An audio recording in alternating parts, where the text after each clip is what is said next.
ओम ध्याये सदा सवितृमंडल मध्यवर्ती नारायणा सरसिजासन सन्नविष्ट केयूरवांग मकर कुंडल वांग किरीटी हारये हिरण्यमपुर धृत शंख चक्र। हे सूर्य सहस्त्रांशो तेजो राशि जगत्पते अनुकंपय मां भक्त्या गणार्घं दिवाकर भास्कराय नमः दिवाकराय नमः सूर्याय नमः। नमस्कार, मैं हूं आचार्य विक्रमादित्य।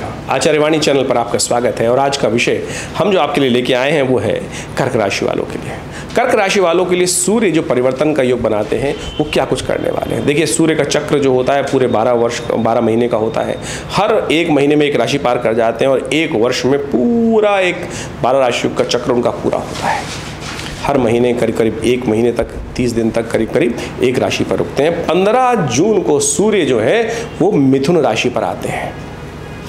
15 जून को मिथुन राशि पर आते हैं और मिथुन राशि पर रहते हैं वो करीब करीब 16 जुलाई तक। तो इस वर्ष आपकी राशि के अनुसार से जो ये ग्रह योग सूर्य का रहेगा वो विशेष तौर पर रहने वाला है। जो चल रहा है वो विशेष तौर पर क्या कुछ ग्रह आपके लिए करने वाला है, तो आपको बहुत सावधान रहना है।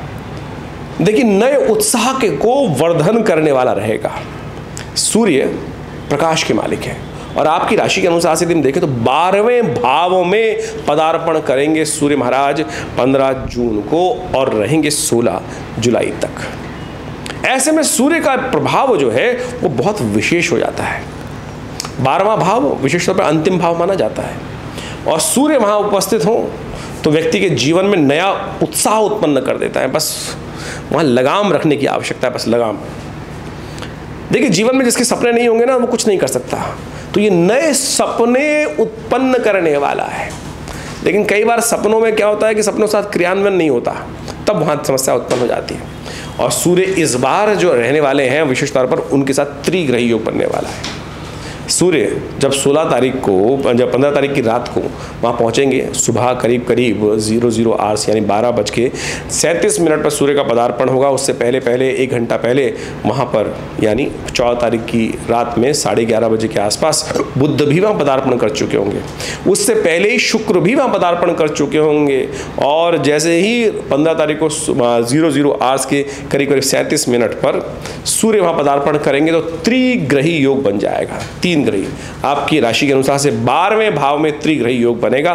सूर्य के साथ 3 ग्रह, शुक्र वहाँ पर विराजमान होंगे, बुध विराजमान होंगे, साथ सूर्य विराजमान होंगे। सूर्य राजा, देवों में राजा कहा जाते हैं। ग्रह देवों के अंदर, ग्रह नक्षत्रों के अंदर उनके राजा माने जाते हैं सूर्य।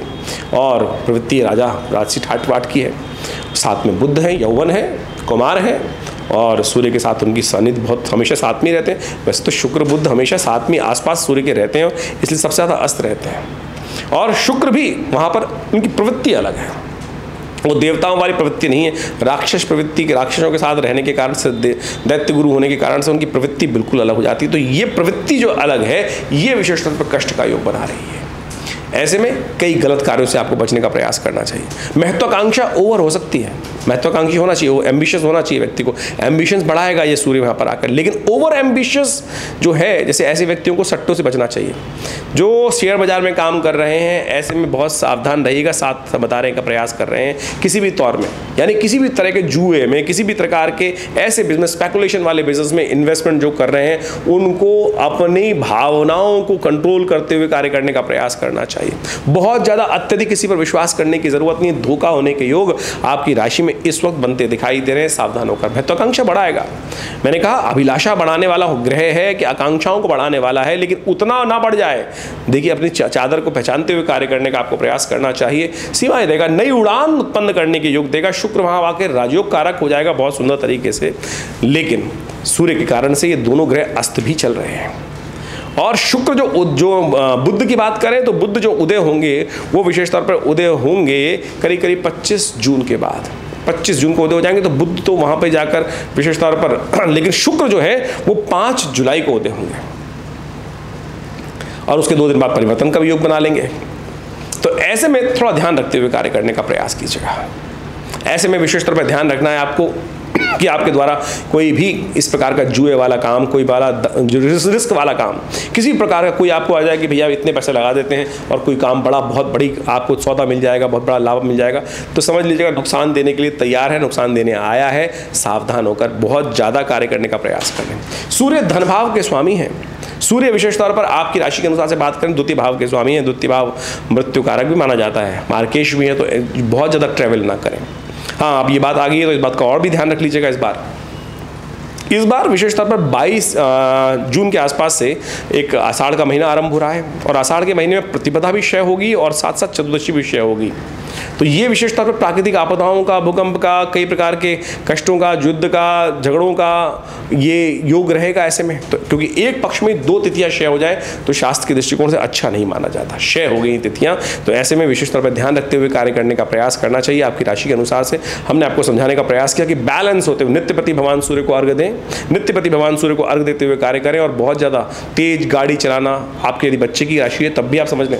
हमको ये सब चीज़ें समझनी चाहिए क्योंकि हमारे घर में, परिवार में किन किन की कौन कौन सी राशियाँ, कौन कौन सी लग्न है, उसके हिसाब से यदि समझते हुए कार्य करेंगे तो आपके लिए बहुत महत्वपूर्ण रहेगा। बाकी ग्रह आपके लिए जो दिखाई दे रहे हैं वो आपके लिए बहुत विचित्र अच्छे प्रकार के योग बना रहे हैं, लेकिन नए नए संपर्क साधने के योग बन रहे हैं, नए सम्मान प्रतिष्ठा करने के योग बन रहे हैं, लेकिन सफलता में बाधा उत्पन्न करने के लिए ग्रह भी यहाँ पर उपस्थित हैं। ध्यान रखिएगा, अध्यात्म में जाइए, धर्म में जाइए, सबसे बड़ी ज़रूरत है। धर्म से दूर मत भागिए। इस वक्त ग्रह योग दिखाते हैं कि आप थोड़े से विशेष तौर पर जो कर्क राशि वाले हैं, धर्म को केवल बस अच्छा भगवान बस हो गया, बस मंदिर वाली बात, इतनी धर्म के साथ, धर्म से दिल से जुड़ने का प्रयास कीजिए। मंदिर जाएं ना जाएं, धर्म कार्य सरलता के साथ करने का प्रयास करें, विश्वास जगाएं। तो परमात्मा के प्रति, उस ईश्वर कृपा के प्रति आपकी कुंडली में इस वक्त खास योग बना हुआ है। जितने धर्ममय रहेंगे उतने आपके कष्ट कम होंगे, उतने आपके परिवार में शांति, सुख, समृद्धि बनी रहेगी। तो हमारा आपको सुझाव है, हमारा आपके लिए ये एडवाइस है, तो शांति के साथ कार्य करने का प्रयास। ग्रह बाकी सब अच्छे हैं, बृहस्पति इत्यादि, मंगल इत्यादि जो ग्रह योग बना रहे हैं वो बहुत अच्छे बना रहे हैं। तो केवल अपनी महत्वाकांक्षा को रोकते हुए कार्य करने की ज़रूरत है, सावधानी के साथ कार्य करने की ज़रूरत है और बाकी सारे ग्रहों को भी समझते हुए कार्य करेंगे। तो ये सूर्य का जो देखिए, इस सूर्य का परिवर्तन का सबसे बड़ा लाभ क्या है? नई उम्मीद लेकर आ रहा है, नए विचार आ रहा है, नई चीज़ों को, बट उसमें कूदना नहीं है, एकदम घर फूक तमाशा नहीं देखना है। नई उम्मीदें होनी चाहिए, सपने होने चाहिए, सपने बड़े बड़े दिखाने वाला है। उन सपनों पे हमें अपनी सीमा को पहचानना है। जैसे स्पेकुलेशन बिजनेस करते हैं, जो कोई काम करते हैं, ऐसे व्यक्ति, कोई राजनीतिक व्यक्ति हो, इलेक्शन आ रहा हो तो क्या करेगा? हमारे एक रिश्तेदार थे, उनका ऐसे प्रकार का युग था और उनका कॉम्बिनेशन इस प्रकार का आया और जब आया तो उन्होंने लाखों रुपए उस टाइम पर फूंक दिए इलेक्शन के अंदर कि नहीं नहीं, बिल्कुल मैं जीतने को तैयार बैठा हूँ, मैं जीत रहा हूँ, जीतने वाला तैयार बैठा हूँ। और हुआ क्या कि उस महत्वाकांक्षा में अड़ोस पड़ोस रिश्तेदार सबके पैसे लेकर लगा दिए इलेक्शन में और हार गए। तो इस प्रकार से ये जुआ वाली बात जो भी है, स्पेकुलेशन वाले काम जो है, उनमें ना फंसिएगा, नहीं तो ग्रह आपको धोखा दे सकता है। ये हमने बताने का प्रयास किया। हो सके तो ऐसे समय में सबसे बढ़िया आपके लिए रहेगा कन्याओं, गरीब कन्याओं की सेवा, कन्यादान। कई गरीब कन्याओं की विवाह हो रहा है, खुद पहुंच जाइए, अपनी तरफ सहयोग करने का प्रयास कीजिए। ये यदि उपाय आप करेंगे तो देखिएगा परिवर्तन का योग अच्छा रहेगा, समय आपके लिए अच्छा रहेगा, लाभ के योग बनेंगे। और ऐसे में जीवन साथी को जितना प्रसन्न रख सकते हैं वो भी रखने का प्रयास कीजिएगा। साथ साथ नित्यपति भगवान सूर्य का दर्शन, दोनों हाथ में हल्का सा जल लेकर लोटा लीजिए तांबे का, उसमें जल डालिए और उसमें थोड़ा सा विशेष तौर पर हल्के से चावल डालिए, थोड़ा सा दूध डाल लीजिए और भगवान सूर्य को अपने सिर के ऊपर से हाथ ले जाकर इस प्रकार से और लोटा आगे भगवान सूर्य का उस जल के बीच में से दर्शन करते हुए नित्यपति जो मंत्र हमने आरंभ में कहा था, भगवान सूर्य की प्रार्थना और साथ में अहे सूर्य सहस्त्रांशो तेजो राशि जगत पते अनुकंपय माम भक्ता ग्रहण अर्घम दिवाकरम भास्कराय नमः ओम घृणी सूर्य आदित्याय नमः। नहीं तो गायत्री मंत्र तो याद होगा, उसको मानसिक तौर पर स्तवन करते हुए भगवान सूर्य को अर्घ्य दीजिए। देखिए ये परिवर्तन आपके लिए बहुत महत्वपूर्ण है, हमने आपको समझाने का प्रयास किया है और यदि इन गाइडलाइंस पे आपने कार्य कर लिया तो परिवर्तन बहुत बढ़िया होगा आपके लिए। तो इस प्रकार से सूर्य का परिवर्तन आपके लिए बड़ा महत्वपूर्ण रहने वाला है, ये आपने समझा। इसके साथ साथ देखिए, ये तो सूर्य का प्रभाव है, जन्मपत्री में बहुत सारे और भी ग्रह होते हैं। गोचर के प्रभाव को उसको समझना चाहिए। बहुत सारे लोग कई बार प्रश्न कर लेते हैं कि महाराज सूर्य से ही सब कुछ चल रहा है। अरे नहीं भैया, आपकी राशि के अनुसार से बहुत सारे ग्रह अलग अलग प्रकार के योग बना रहे हैं। शनि महाराज अलग योग बना रहे हैं, बृहस्पति महाराज अलग योग बना रहे हैं, लेकिन उसके लिए तो हर व्यक्ति के लिए अलग अलग जन्मपत्रियों का अलग अलग लेवल है। हर व्यक्ति की जन्मपत्रियों में विशेष प्रकार के योग बनते हैं, दशाएं चलती हैं, अंतरदशाएं चलती हैं, उन सबको भी गहन चिंतन करने की आवश्यकता है। लेकिन हम यहाँ अपने इस चैनल के माध्यम से आपके समक्ष गोचर में जो ग्रह परिवर्तन हो रहे हैं, गोचर यानी प्रेजेंट सिचुएशन में जो ग्रहों का परिवर्तन का योग बन रहा है, उसके प्रभाव को समझते हुए हर ग्रह के अनुसार से, समय के अनुसार से आपको बताने का प्रयास करते हैं। वो भी एक बहुत बड़ा भाग है ज्योतिष का, लेकिन उसके साथ साथ आप डिपेंड करता है कि व्यक्ति कितने लेवल पर है। आप समझें कि एक व्यक्ति के परिवर्तन का योग तो बना, ओवरऑल सिनेरियो प्रकृति के अनुसार से वैसे ही बनेंगे। जैसे आप समझ सकते हैं कि एक आंधी आ रही है या सूर्य निकला, सपोज ऐसे मान लीजिए सूर्य निकला है, नित्यपति सूर्य निकलते हैं। अब जो हेल्दी आदमी है तो सूर्य को देख के आनंदित होगा, लेकिन थोड़ा सा वीक आदमी है उसको सूर्य की ताप बहुत तेज लगेगा। अब किसी ने कुछ और समस्या है तो एक कहीं बारिश पड़ रही है तो वो उसके लिए वृत्तिकारक है, कहीं किसी ने कुछ घर में ऐसा सामान रखा हुआ है वृष्टि भिगो देगी। यानी प्रकृति में घटने वाली जो घटनाएं हैं उसका हर व्यक्ति पर अलग अलग अलग प्रकार का प्रभाव पड़ता है। वो डिपेंड करता है कि वो किस लेवल पर है, 5वें पायदान पे, 8वें पायदान पे, 100वें पायदान पे, 1,00,000वें पायदान पे है, या पृथ्वी के 10 गज नीचे बैठा हुआ है, या कहाँ बैठा हुआ है। हर व्यक्ति पर अपने किस्म का अलग प्रभाव होगा, लेकिन प्रकृति की घटना तो एक ही घट रही है। तो उस घटना का प्रभाव किस प्रकार से किसके लिए बन रहा है वो हमको देखने की आवश्यकता। ओवरऑल सिनेरियो जो है किस प्रकार का बन रहा है वो हमने 12 भागों में विभाजित कर गोचर के दृष्टिकोण से आपके समक्ष रखने का प्रयास करते हैं। ये गोचर भी बहुत प्रभावी होती है। जैसे 7:30 चल रही है, किसी एक कुछ चल रहा है, तो ऐसे समय में बहुत सारी चीज़ें ध्यान करते हुए समझने की आवश्यकता होती है।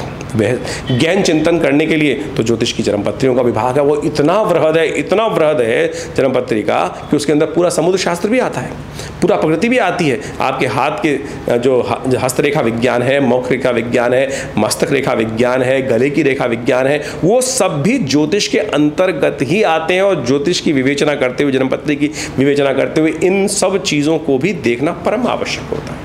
और इसके द्वारा यदि सब इसका लाभ लेने का हम प्रयास करते हैं, कई बार बड़ी विचित्र घटनाएं जीवन में घटती देखी हैं और ज्योतिष का चमत्कार देखा है, तो बिल्कुल ज्योतिष एक प्रत्यक्ष विज्ञान है। इसका पूर्ण लाभ लेने के लिए तो सबसे अच्छा ये है कि इंडिविजुअल कंसल्टेशन देखकर व्यवस्था बनाने का प्रयास किया जाए, तो उससे बहुत कुछ समय समय पर जीवन में परिवर्तन का जो प्रभाव होता है उसको हम पूर्वाभास प्राप्त कर सकते हैं और जीवन की बहुत सारे सुख को आनंदमय जीवन में जी सकते हैं और परेशानी आने से पहले अपनी सुरक्षा कवच को तैयार कर सकते हैं। यही ज्योतिष का देश काल परिस्थिति के अनुसार से लाभ शास्त्र में वर्णित किया गया है।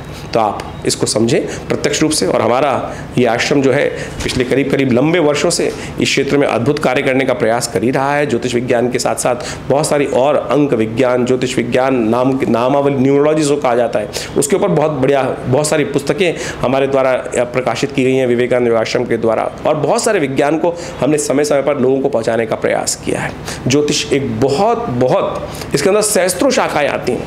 हर ऋषि ने, भारतीय संस्कृति में जितने ऋषि हुए, उन्हें अपने अपने प्रकार से उन्होंने ज्योतिष विज्ञान को बहुत वृहद रूप से समझाने का प्रयास किया। अनेक शास्त्रों की रचना करी, अनेक ग्रंथों की रचना करी, और वो सब अपने आप में पाराशर, जैमिन, विभिन्न प्रकार के जो मत रहे अलग अलग, उन सब ने भी विभिन्न प्रकार से ज्योतिष को वर्णित किया। आधुनिक क्षेत्र में बहुत सारे वेस्टर्न फिलोसफर्स भी हुए। इसके साथ साथ अभी हम पढ़ें तो आज की तारीख में लाल किताब और विभिन्न पुस्तकें, उन सबको भी समाविष्ट करने की आवश्यकता है। हर चीज़ का कहीं ना कहीं कोई ना कोई महत्व है। उन सब विज्ञानों को एक साथ देखकर हम आपके समक्ष बहुत सारे ग्रहों के प्रभाव को समय समय पर रखने का प्रयास करते हैं और आशा करते हैं इसके द्वारा आप ज्योतिष का लाभ भी लेते हुए अपने जीवन को सही दिशा देने का प्रयास करेंगे।